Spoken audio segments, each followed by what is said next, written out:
Donc, quatrième séance du séminaire aujourd'hui pour découvrir un auteur qui est, je le suppose, je suis prêt à le parier, inconnu de nous tous, donc István Mészáros, et c'est Tatiana Fonseca Oliveira qui va nous en parler. Avant cela, j'ai deux choses à dire. La première, c'est que vous savez sans doute que le 18 avril était prévu Isabelle Garot sur le néolibéralisme aussi, mais à Garibaldi.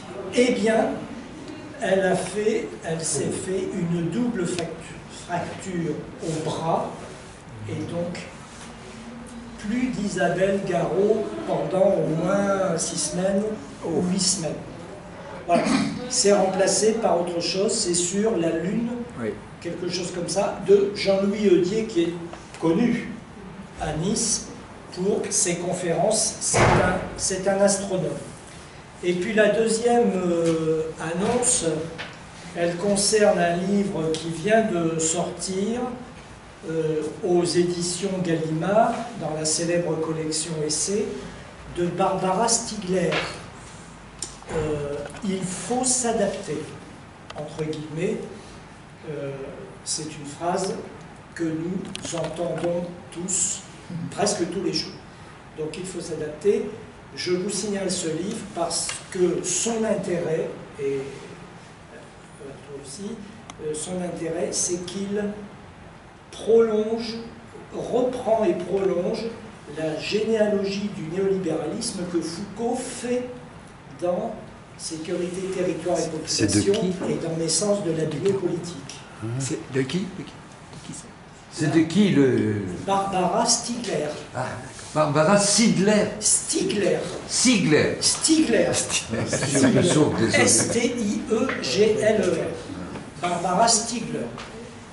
Et c'est intéressant parce qu'elle reprend, elle intègre dans cette nouvelle généalogie du néolibéralisme les apports de Darwin, Spencer, Dewey, John Dewey, et ça apporte vraiment des choses nouvelles. Je suis en train de le lire, je n'ai pas du tout fini de le lire, loin de là, je l'ai depuis une quinzaine de jours. Et donc je pense que ça mériterait par exemple que je reprenne ma première conférence. Il faudrait la reprendre sous l'éclairage de ce livre-là. Bon. Voilà, Tatiana, à toi. Bon, et Daniel d'abord, avant que j'oublie. Merci, merci. Bon. D'abord, j'aimerais dire merci pour l'invitation. Plus fort, s'il vous plaît. Ah oui. Plus fort. Dommage qu'il n'y a pas l'ordinateur. J'aimerais dire remercier à vous pour l'invitation de participer à les séminaires toujours intéressants, toujours, dans la résistance, dans la lutte quand même, dans les combats, dans le jour actuel, des crises, comme on va beaucoup parler aujourd'hui. Et voilà. Mészáros, il est hongrois, il était étudiant, il a fait son doctorat avec George Lukács. Je pense que tout le monde ici a déjà entendu parler, parce qu'il est bien connu pour Histoire et conscience de classe. Et par contre, sa principale œuvre, c'est Ontologie des lettres sociales. Et Mészáros a cet héritage.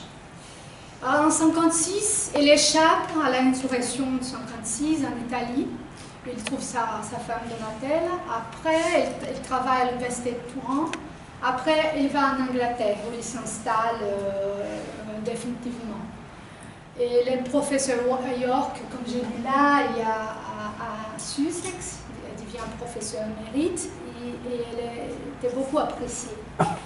Et surtout en Amérique latine. Et Mészáros a beaucoup à faire sa théorie. C'était pendant les années 80, parce que 60, 70, 70, toute l'Amérique latine était à l'époque de dictature militaire, le marxisme était complètement interdit. Les marxistes qui ont pu survivre ont échappé en Europe, plusieurs parmi eux ont connu l'œuvre de Gramsci, l'œuvre de Lukács, etc. Et après sont rentrés justement dans les années 80 au Brésil, en Amérique latine en général. Et Lukács et Mészáros, avec ces rapports étroits avec le Brésil et l'Amérique latine. Et cette œuvre-là, il y a un original de la Merlin Press en Angleterre. Elle venait de sortir en Italie, Oltre Capitale. Voilà, là c'est l'édition argentine, de l'Argentine. Et là, Parallèle Capitale, c'est la version au Brésil.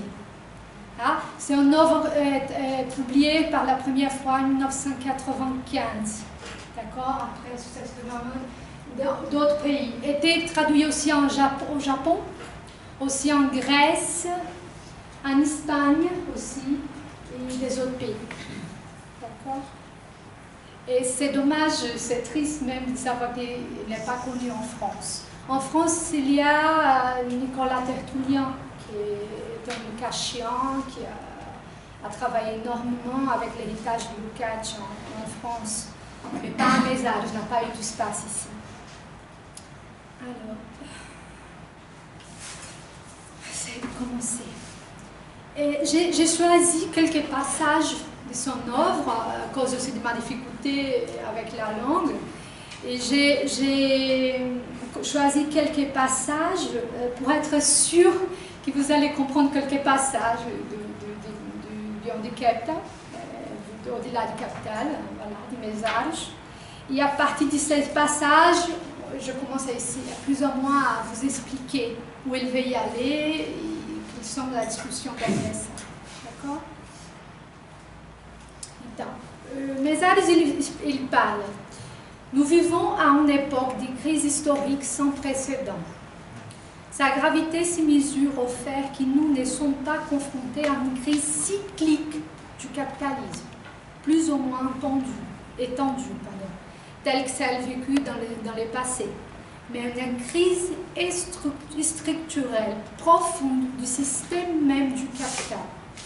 En tant que telle, cette crise affecte pour la première fois de toute l'histoire l'ensemble de l'humanité, nécessitant pour sa survie certains changements fondamentaux dans la manière dont le métabolisme social est contrôlé.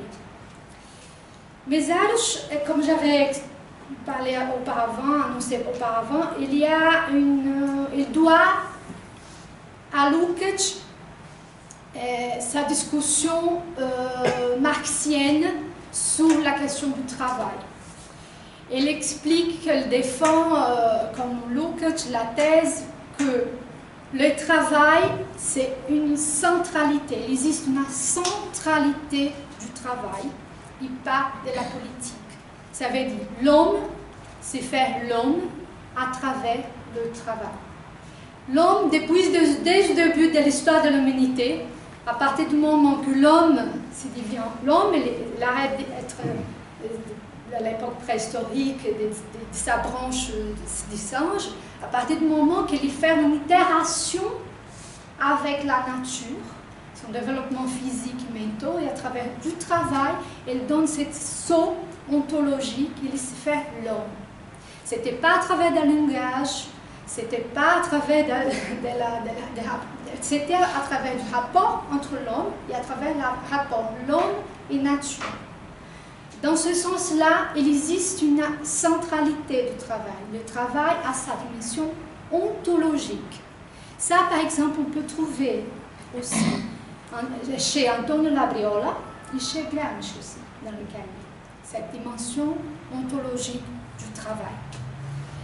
Ensuite, le travail, c'était à partir du moment que l'homme a commencé à s'approprier de la nature et la transformer, qu'il se complexifie, il y a un rapport entre les hommes, Et ce rapport il va se complexifier, devenir chaque fois plus complexe.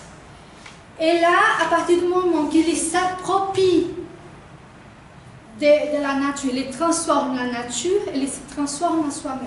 À partir du moment qu'il interagit avec des autres hommes, il s'approprie, il crée une culture, mais ça se transforme.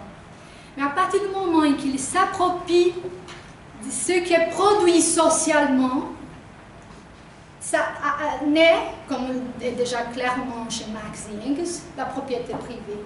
À partir du moment qu'existe la propriété privée, va exister inévitablement l'État, qui justement va être l'institution qui va gérencier cet antagonisme qui va s'y établir entre ceux qui possèdent les moyens de production. À l'époque de Wallner, elle était encore liée, les moyens de production appartenaient encore aux travailleurs, mais c'est que s'approprie de la production, de la richesse. À partir du moment qu'existe la propriété privée, qui va établir la lutte des classes. La lutte des classes, je disais toujours à mes étudiants, la lutte des classes jamais établie entre les singes, mais bien sûr après, quand existe la propriété privée. C'est un aspect politique qui vient après, c'est pas ontologique, c'est une chose acquise, c'est après l'existence de la propriété privée. Et cette appropriation privée va être toujours gérée par l'État. L'État est une entité, une institution qui va gérer cet antagonisme à faveur toujours d'une classe dominante. Par contre, le capital en tant que tel, et en tant que forme dominante, hégémonique de reproduction sociale, c'est à partir du capitalisme, quand il devient une sociabilité hégémone et totalisante. Et c'est métabolisme, socio-métabolisme, à partir vraiment du capitalisme, où l'homme qui travaille, qui produit la richesse sociale, n'appartient plus à eux les moyens de production, mais aux propriétaires. Il n'y a que la force du travail à vendre. À partir du moment qu'il naît le travail assalarié, cette forme de sociabilité, de métabolisme social n'est plus propriétaire de ses moyens de production, comme dans l'artisanat au Moyen-Âge, ou comme les esclaves qui étaient tout en bloc et qui appartenaient au seigneur. Mais à partir du moment qu'il n'y a que sa force de main-d'œuvre à vendre, patron capitaliste, s'établit cette forme de métabolisme social qui s'appelle capital. C'est pour ça que capital, pour lui, ce n'est pas un capital argent, mais capital, c'est rapport social, surtout cette dimension de reproduction sociale. Reproduction, quand je parle, il n'y a rien à voir avec la vision de reproduction phénoménologique, idéaliste de Bourdieu. Rien à voir. C'est vraiment cette dimension de reproduction de l'être social, de cette centralité du travail. Et à partir du moment que ces luttes de classe, elles vont devenir chaque fois de plus fortes et antagoniques. Então, Mézard, il va justement parler de ces derniers siècles, ce capitalisme à travers la forme capitaliste bourgeoise, que le capital va garantir complètement sa domination en tant que système social global. La mondialisation, ce n'est pas une nouveauté, elle était déjà annoncée par Marx. Et on voit aujourd'hui clairement, dans un endroit plus reculé du monde, on trouve ces systèmes, ça marque ces systèmes, qu'aujourd'hui un système dominant, social, global. Et ça, c'est une des thèses de Mézard, justement.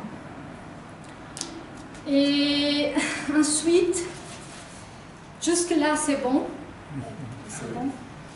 Alors, ensuite, je vais passer un autre passage, je vais expliquer. L'absolue nécessité de satisfaire efficacement aux exigences de l'expansion irrépressible, les secrets des résistibles avancées du capital, apportait également une limitation historique insurmontable.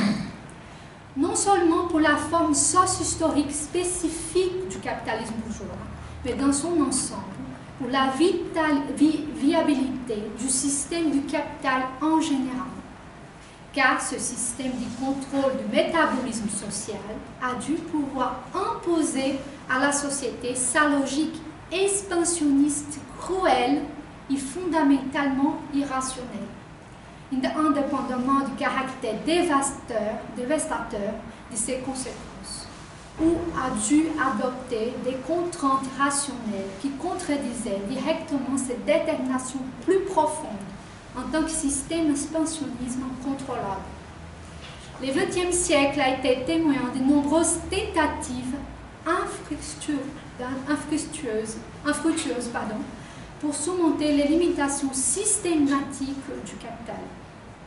Du keynésianisme à l'état interventionniste du type soviétique, en passant par les conflits politiques et militaires qu'elles ont provoqués. Toutes ces tentatives n'étaient qu'une hybridation du système du capital, comparé à sa forme économique classique, avec des implications extrêmement problématiques pour l'avenir, mais non des solutions structurelles viables. Là, Mézarch, c'est pratiquement le cœur de sa thèse. Mézarch, quand il échappe d'abord en Italie, il va en Angleterre, justement, il avait ce projet de discuter pourquoi, dans le système dit soviétique, les capitales existaient en tant que système encore. Le capital n'existait pas encore une société qui était au-delà du capital. Et là, il va se pencher pendant des années à faire cette étude profonde sous justement les limites. Il va expliquer comme le capitalisme, il d'abord avait cette crise cyclique, et comme il va être déclenché à partir des années 70, cette crise qu'il va appeler des crises structurelles. Il va dire, on a donné des remèdes, que c'était le keynésianisme, c'était le welfare state, l'état de bien-être social, mais on a donné des remèdes pour un système qui inévitablement, ça va reproduire une crise, aujourd'hui une battement encore plus élevé. Il n'était pas possible aujourd'hui, il va expliquer largement aussi, d'un État avoir le rôle qu'il a eu avec le keynésianisme pour donner un remède, une solution à cette crise qu'elle appelle structurelle, une crise chronique du chômage structurelle qui n'est pas possible d'être surmontée. Et aujourd'hui, on est menacé, vraiment l'existence de l'humanité est menacée à cause justement de cette reproduction destructive du capital. On a avancé en destruction énorme de la nature. Chaque fois de plus, on est menacé pour cette destruction.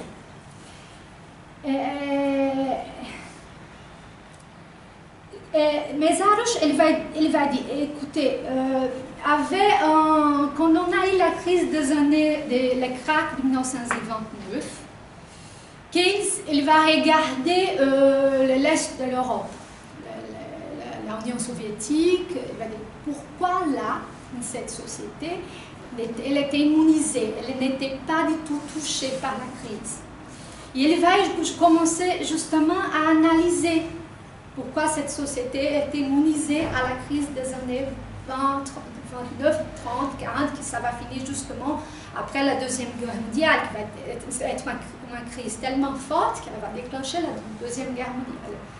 Et justement, il va dire pourquoi, justement, il va dire, il va comprendre profondément, c'est pour ça qu'il y a beaucoup d'ironie, parce que le capital de Marx a servi dans ce moment plus pour aménager le capital en aidant à comprendre ses crises, sa structure, sa radiographie, qui est même surmonter le capital. Il existe même cette blague. Justement, Keynes, il va comprendre justement qu'est-ce que c'est la crise de superproduction. Et cette crise de superproduction elle est nécessaire que les États-Unis, pour se reprendre, l'Europe ensuite, pour se reprendre cette crise, que l'État il soit intervenant, il soit vraiment encore présente dans le système et qu'il puisse gérer directement, il peut être créateur de liquidité, il peut justement pousser les capitalistes à justement, pour sa dynamisation, puisque les travailleurs puissent avoir des meilleurs salaires pour qu'ils puissent être finalement des consommateurs, reprendre le pouvoir de consommation pour pouvoir justement sortir de la crise. Parce que le capital est cette reproduction globale, dominante, qui est nécessaire, soit une croissance continue d'accumulation, qu'elle survive justement à cause de ça. Et si on redénomise ça dans cette direction-là, cette crise, en effet, on a eu la Deuxième Guerre mondiale, mais il est nécessaire de donner un remède à ça. Et l'État est devenu encore plus, une intervention encore plus forte. Et qui regardait justement l'exemple de la Russie. Il commence à réfléchir sur ça. Et justement, Roosevelt mettre en œuvre la New Deal, on sait bien, pour justement que l'État, le capital, il puisse respirer, il puisse une autre fois accumuler et sortir de cette crise cyclique, né, qui a duré justement jusqu'aux années 70. C'était un moment d'expansion. En Europe, elles vivent le welfare states. C'est un moment d'expansion énorme où les centres du capital, c'est pour ça que nous intéressons énormément en Amérique latine les mesaros, mais non seulement mesaros, Schumpeter, Macduff, Paul Suisse, ils ont pensé à ça, et même Chesnay en France. Il dit, justement, ils vont dire, l'Europe, elle grandit énormément, aussi pourquoi le capital global, le cœur du système, ont pu, non plus à travers les colonies qui commencent à devenir indépendantes, mais justement, l'État, il s'y faisait aussi présent dans la périphérie du système, en faisant des dettes. Il est nécessaire que les capitales puissent répondre, ils commencent à faire des dettes, des prêts vers les États plus périphériques. Et surtout en Amérique latine, etc., on s'endettait énormément dans la croyance qu'avec le développement de l'économie, à travers des dettes qu'il va contraire avec des États riches, qu'ils puissent aussi se développer. Donc, venu dans la crise de 70-80, et ça n'a jamais pu sortir de cette crise-là. C'est pour ça que la périphérie du capital est toujours un capitalisme extrêmement retraité, extrêmement dépendant du capital central, du cœur du capital, c'est l'hémisphère nord du monde surtout. Alors, plus ou moins. Plus avant, jusque-là, ça va? Plus ou moins, je vais essayer d'être plus claire. J'essaye. Alors, wow. Mézard, je l'avais dit, ce système sous toutes ses formes capitalistes et post-capitalistes doit avoir son développement orienté et conduit par l'accumulation. Comme je dis, l'État et le capital, ils survivent justement dans sa croissante et continue accumulation de capital. C'est justement la production de richesses, l'accumulation la propriété privée, l'appropriation privée de cette richesse. On arrivait au maximum là, comme le rapport Oxfam qui dénonce ça, impressionnant. Justement, cette accumulation constante, cette cycle constante d'accumulation, sinon le capital ne vit pas. Et l'État est là pour bien assurer ça. La thèse du Mézard. Bien entendu, l'enjeu à cette guerre n'est pas un processus décrit par la croissante satisfaction des besoins humains. Il s'agit plutôt de l'expansion du capital en tant que fin en soi-même, servant à préserver un système qui ne pourrait pas survivre sans affirmer sans cesse son pouvoir en tant que mode de reproduction élargi qui touche la planète.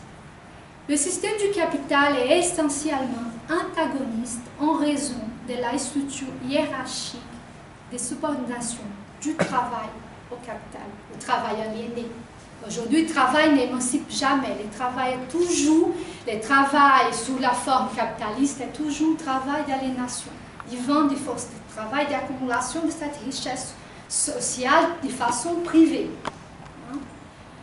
qui usurpe totalement, et doit toujours usurper, les pouvoirs décisionnaires de ce qui produit la richesse. Ça, c'est Rosa Luxembourg de Marx. Décisionnaire. Cet antagonisme structurel prévaut partout, du plus petit microscope constitutif au macroscope englobant les relations et structures de reproduction plus larges et plus complètes. Et précisément parce que l'antagonisme est structurel, le système du capital est et doit toujours rester irréformable et incontrôlable. Là, elle annonce déjà le keynésianisme, c'est pas possible non plus. Il n'existe plus cette remède-là. C'est impossible au néo-keynésien. Parce que le capital est incontrôlable. La faille historique du réformisme social-démocrate fournit un témoignage éloquent de l'irréformabilité du système. Et la crise structurelle profonde, avec ses dangers pour la survie de l'humanité, met clairement en évidence son incontrôlabilité. En effet, il est inconcevable d'introduire les changements fondamentaux nécessaires pour remédier à la situation actuelle sans surmonter l'antagonisme structurel destructeur, tant dans les microscopes reproductifs que dans les macroscopes du système du capital en tant que mode global de contrôle du métabolisme social. Et cela ne peut être réalisé que par la mise en place d'une forme de reproduction du métabolisme social radicalement différente, orientée vers le redimensionnement qualitatif et la satisfaction croissante des besoins humains, un mode d'échange humain contrôlé non par un ensemble de déterminations matérielles fétichisées, mais par les producteurs associés eux-mêmes. Je vais essayer de vous expliquer. Alors, d'abord, j'avance un peu, justement, je fais un bref par rapport au concept de Mézarus sur les travailleurs, les producteurs associés. Pour eux, justement, si le travail associé, il doit surtout être basé sur la satisfaction de la nécessité humaine. Il passe sur justement la richesse à l'appropriation privée, la richesse de la classe dominante. Et c'est cette nécessité justement de combler la nécessité, le besoin des hommes, des êtres humains, qui pilotera la production du contenu matériel de la richesse sociale, à travers la transformation de la nature par le biais des moyens de production et de subsistance. L'essentiel est justement un contrôle libre, conscient, collectif et universel par les producteurs du processus de production et la répartition variement de cette richesse, sans pourtant l'intervention de l'État, qui sera toujours une entité, une institution qui va toujours gérer l'antagonisme social, jamais surmonter cet antagonisme social, à partir du moment que l'État va être toujours défenseur de la propriété privée. Ça est déjà présent chez Marx, chez Rosa Luxembourg. Mais Mézarus, il va au-delà de ça. Mézarus, il va essayer justement d'expliquer la complexité qui prend l'État, un rôle plus complexe que l'État acquérit dans le moment historique qu'on vive, après justement le keynésianisme, l'expérimentation du welfare state, et dans le jour d'aujourd'hui, après la crise des années 70, dans le jour d'aujourd'hui. Et elle va justement expliquer un tas de choses. Par exemple, l'État, à partir de la crise fiscale, qui était toujours condamné par Hayek et ses copains au Mont Saint-Péléan, Ele fala justement que o Estado passe justement à occuper cette préoccupation présente des intellectuels comme une entité qui peut renverser cette crise, comme une période antécédente. Et cette équipe, soit l'équipe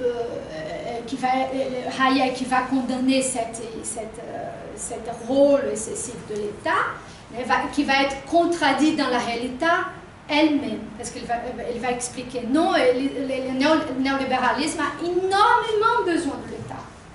Ce n'est pas une question du volontaire, une question réelle et objective. L'État est là, il les en a besoin. Il va expliquer justement, essayer d'expliquer pourquoi.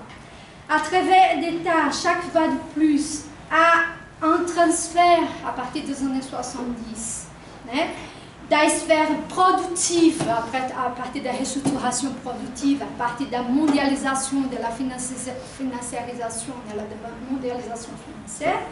Cette sphère, cette délocalisation de la sphère productive, chaque fois de plus, va être plus accélérée à travers des gains, de la mondialisation financière, la mondialisation du capital financier. Et l'État, il facilite ce transfert. Il y a un rôle de ce transfert. Il est créateur de liquidités, il fait des prêts, il est extrêmement important dans ce processus. Et une autre chose qu'après la période de welfare state, de l'expansion élargie encore du capital, encore de l'expansion élargie d'espoir encore dans ces systèmes, il va dire cet excès de capital du cœur du système, du pays riche, justement, et sa recherche qui ne cesse pas, continue pour le capital global, pour des profits, chaque fois de plus, dans cette recherche, il va pencher vers la périphérie, comme j'avais dit auparavant, justement pour faire des prêts. Et les États nationaux de la périphérie, justement, acquérissent ces prêts. L'État, il y a cette fonction, justement, de l'expansion de l'accumulation dans le centre du système pour la périphérie. Et justement, d'accord justement aux intérêts du marché, toujours du capital global. Apparaissent sur la scène mondiale justement des nouvelles figures, de nouvelles personnalités juridiques, institutionnelles, financières qui n'existaient pas auparavant. Surgent dans ces scénarios partout des assurances, des compagnies d'assurance, des fonds de pension privés qui n'étaient pas avant délégués à l'État. Et l'État facilite toute cette ouverture-là. Il non seulement facilite, elle est fondamentale pour cette ouverture. Il va expliquer justement du fonds mutuel, des fonds de pension, des retraites, justement dans sa recherche constante d'accumulation du capital de la voie privée. Justement. Le Stade, il va promouvoir justement l'ouverture du marché ou du capital privé chaque fois de plus, qui était avant délégué à son rôle public, à l'État. Et la privatisation des entreprises de l'État, chaque fois de plus présente, la flexibilisation du rôle de l'État vers l'implémentation de la politique sociale, chaque fois ça est donné au privé. Et tout type de réforme, elle va utiliser toute sa force possible pour faire face à qui va contre tous les types de réformes, soit l'universitaire, travailliste, tributaire, administratif, syndical, santé, etc., etc. Toutes les possibilités, elle doit détruire tout ce qui fait face, qui peut empêcher cette reproduction large du capital et cette accumulation du capital. Et justement, d'autre côté, une faiblesse énorme de la classe travailleuse, de la perte de droits. Ici en France, il y a un travail magnifique d'Alain Bir, de la Grande Nuit à l'Alternative, où il fait une étude magnifique quand il montre le cas de la France dans les années 30, l'accord Matignon, et ensuite toute la tragédie du mouvement ouvrier, qui aujourd'hui se trouve complètement dépourvu, sans une subjectivité collective politique avec un projet de transformation sociale. Et il va expliquer la cause de ça de façon fantastique, comme Mézard et aussi des autres auteurs, par exemple. Elle va montrer toute cette discussion, on peut faire cette discussion à un autre moment, est énorme et extrêmement importante. Et toute la précarisation du travail, l'État est extrêmement présente. Il peut utiliser l'arme tout le temps, la répression tout le temps. Voyez Macron en France avec le gilet jaune. Et justement, cette garantie, l'État va avoir justement cette fonction constante d'accumulation de capital, et la garantie de cette accumulation, de cette production élargie du capital. Il faut comprendre que c'est le capital, toujours capital et rapport social dans l'accumulation de richesses. On reproduit les capitales soit en actionnant, en achetant des bourses à New York, soit en achetant un petit café au coin. C'est déjà dominante dans un système qui a pris cette tentacule. C'est pour ça qu'il parle du capital global. Qui peut avoir des contradictions avec le capital national, mais qui toujours doit se rendre au capital global, surtout dans la périphérie, où les fascismes s'y font présents, etc. Et justement, bon là, je parlais déjà. Ensuite, il va parler d'une autre chose. L'État, il surge dans l'histoire non simplement pour être cette entité qui organise les choses, mais justement cette sphère nécessaire pour assurer les pouvoirs des propriétaires, de ceux qui détiennent les moyens de production, sous ceux qui accueillent la force de main-d'œuvre à vendre, ceux qui d'ailleurs produisent les richesses sociales. Tout ce que nous avons autour de nous, les vêtements, tout ici, qu'on est tous nous, ces richesses sociales produites pour ceux qui font du travail productif. Il y a une énorme discussion aussi, je ne vais pas ouvrir ici ce travail productif, improductif, la restructuration productive, le toyotisme, etc. Toute une discussion à faire, mais on sait bien qu'on vive ces moments historiques-là, mais qui n'a pas éliminé l'antagonisme des classes. Il n'a pas éliminé, comme dit Gramsci, les deux classes fondamentales. Celle qui s'approprie de la richesse et celle qui accule la vente de main-d'œuvre qui construit cette richesse. Et nous, généralement, la classe parasitaire, comme disait Gramsci, qui vivent de la richesse des services, de l'État, mais liée à cette production de la richesse en général, dont on a besoin pour vivre, pour respirer, pour manger, pour habiter, etc. Ensuite, elle va justement dire, établir ce rapport basé dans cette richesse socialement produite, comme j'avais parlé auparavant. Ensuite, il va au keynésianisme, et à aucun moment, il a contrarié les intérêts de l'État. Au contraire, il a servi énormément. Parce que quand il a fait que la classe des travailleurs, de la classe ouvrière, les travailleurs, puissent avoir pouvoir d'acquis, et justement, il donne un remède à la crise qui était commencée dans les années 20. Et justement, il donne pouvoir d'acquis à travailleurs. Justement, il pousse Roosevelt justement mettre en place une politique économique qui pousse les capitalistes. Il faut augmenter le salaire, il faut dynamiser l'économie. Mais il n'a jamais mis en chèque son individualisme libéral. À aucun moment. Il est toujours justement, c'est la tendance de donner remède dans des crises qui aujourd'hui on vive de façon mondiale. Dans cette reproduction, dans l'époque de la reproduction ampliale du système, justement, il va parler de la garantie des fondamentales économiques. cette fonction justement qu'avant c'était seulement juridique, légal, de légitimation idéologique, l'État, à partir des années 70, il va élargir encore de plus. Il va être encore plus présente et il va servir encore de plus. Elle est contradictoire à la thèse d'Ihaya qui disait l'État, il ne doit pas mettre la main, gonfler l'État, élargi, non. Complètement contradictoire. Il y en a eu besoin de l'État chaque fois plus pour cette accumulation. Elle est présente. Une personne veut ou pas, elle est présente dans cette accumulation. Et justement, il est fondamental pour qu'on va justement dans cette direction active de cette consommation destructive de ces systèmes et de cette dissipation de la richesse sociale à escala mondiale, monumentale.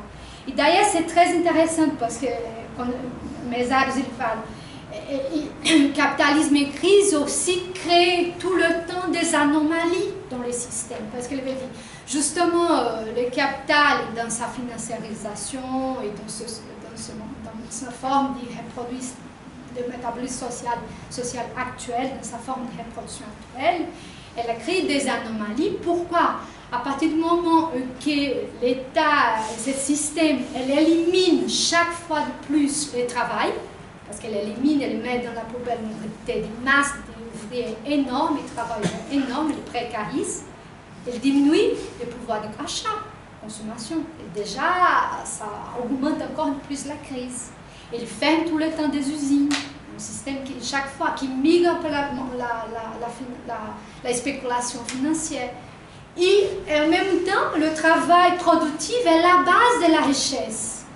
Elle élimine même sa sustentation d'existence. Le capital élimine à soi-même, elle s'est mise en crise soi-même.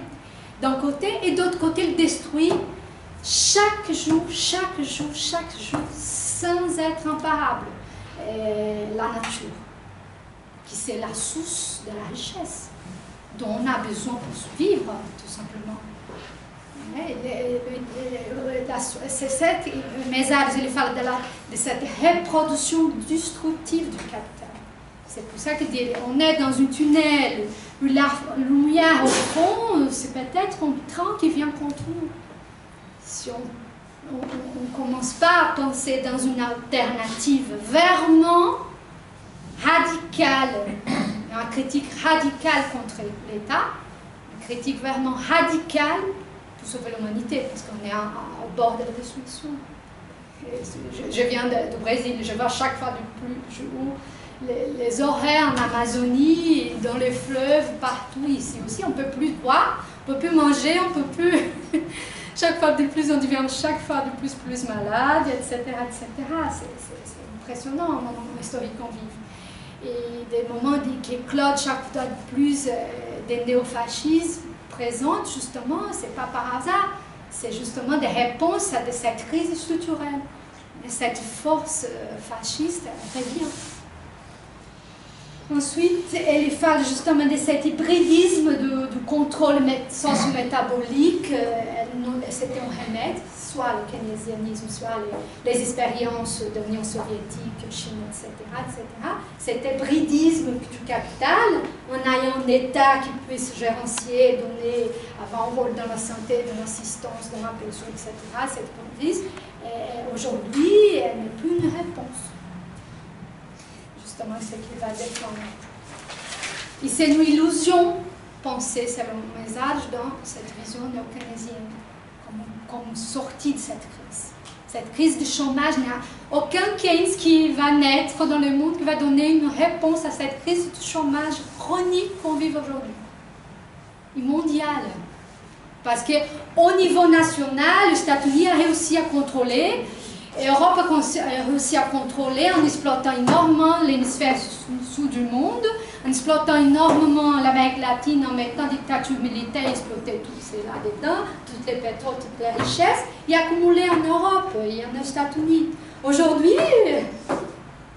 le capital est global, comme déjà nous sait Marx, mondialisé. Il n'y a pas une sphère nationale qui puisse faire face à cette crise qu'on vit aujourd'hui. C'est ça la thèse de Mézard. justement, il fallait... Je pense que j'ai répété là, la mondialisation... Voilà, juste pour finir, la mondialisation, avec sa promesse de bonté universelle, aux côtés de la notion autrefois tout aussi saluée et révérée de main invisible, il y a des mythes, est présentée comme une nouveauté complète, comme si la question de la mondialisation apparaissait à l'horizon historique seulement il y en a quelques décennies. Mais en réalité, le système du capital a inexorablement évolué vers la mondialisation depuis sa création. En raison du caractère imparable de ces éléments constitutifs, le système du capital ne peut être considéré comme pleinement réalisé, sauf en tant que système mondial enveloppant. C'est pour cette raison que le capital a cherché à démolir tous les obstacles qui empêchaient sa pleine expansion, et la raison pour laquelle il devait continuer de le faire tant que le système durait. Pardon. Alors, pas besoin là. Je saute. Juste pour finir. Là, je lis parce que c'est vraiment Mézard lui-même, hein, son passage du livre, et pour ne trahir pas trop, et pour être sûr que je vais être claire au moins dans quelques passages. Voilà, là, il vient à parler justement de la question de l'hybridisation du capital, de cette expérience au XXe siècle, et qui pour le XXIe siècle, c'est impossible, cette hybridisation. Cette rôle de l'État qui puisse sauver et donner des remèdes à cette crise. Parce qu'aujourd'hui, cette crise est structurelle, mondiale. Voilà. Et là, il va justement dire, c'est pour ça qu'il est nécessaire, plus que jamais, reprendre une lutte qui questionne l'existence de l'État, qui puisse cet État devenir aller à la poubelle de l'histoire, comme l'expression d'Engels et Marx, et il prend la centralité du travail, cette lutte anti-capital du travail. Le travail, c'est le producteur des richesses, largement inclus, et le capital. Une lutte qui peut se baser dans une critique radicale de l'État, une lutte qui peut vraiment émanciper l'humanité, parce que l'État est irréformable, on ne peut pas réformer. On a déjà eu plusieurs expériences de social-démocratie en Europe, welfare state, aux États-Unis, etc., qui est coulée. La vérité est échouée. Et juste pour finir, j'ai mis une phrase de Gramsci en italien, je me permets.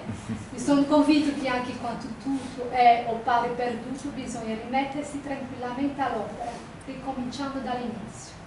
Antonio Gramsci. Voilà. Traduction française.